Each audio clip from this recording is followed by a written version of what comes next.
Welcome to Mindful Management, Neuroscience and Effective Workplace Leadership.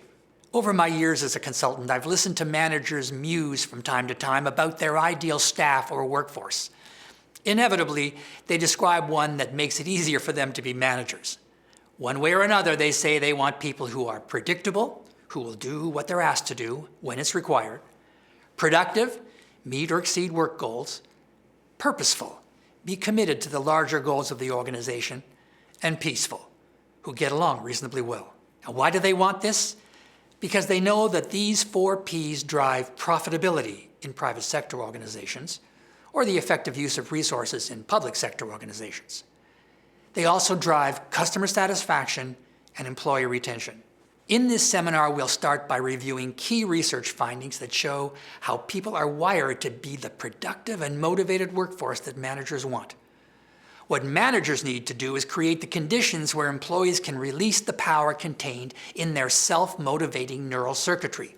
We have lots of data describing those conditions and showing that employees find them in relatively few workplaces. Why is that?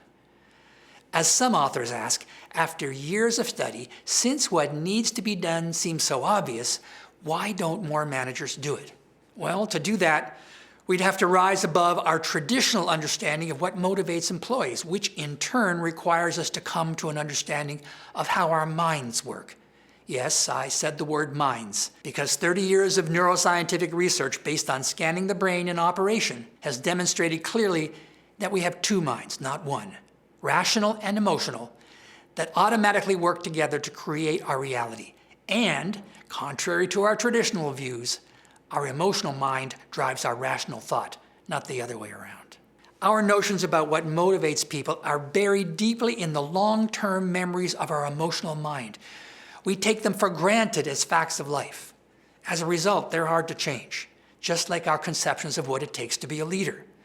Over and over again, when asked about the traits of an effective leader, the words that most often occur to people are intelligence and dominance. Since a key aspect of managerial leadership is motivating others, one would think that words describing social skills would be important. They never make the cut. I believe that if we come to a clearer understanding of how our minds and the minds of our staff work, we can figure out how to do the right things to motivate them, as well as discovering the socially skillful talk that we need to get through 2 complicated situations that can undermine motivation. First, where people haven't behaved in ways we expected, and where our first reactions can make things worse rather than better.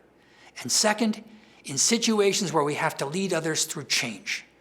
Change stimulates negative emotions in everyone, but when we understand how our minds work, we can learn how to reduce those feelings of threat and evoke people's positive emotional energy to help them move forward. In many ways, our managerial lives recall an old songline, "It's not what you say, but the way that you say it."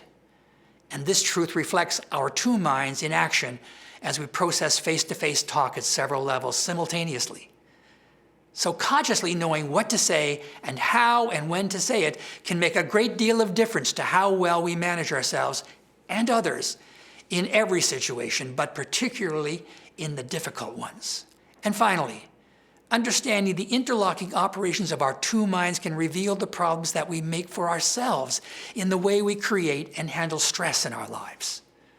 This seminar will demonstrate what we can do to help ourselves live better, healthier mental lives. Because the truth is that if we don't mind our own minds, we won't have the positive energy or focus to lead the minds of others and create the conditions for them to become the motivated and productive workforce we yearn for. Come to this seminar.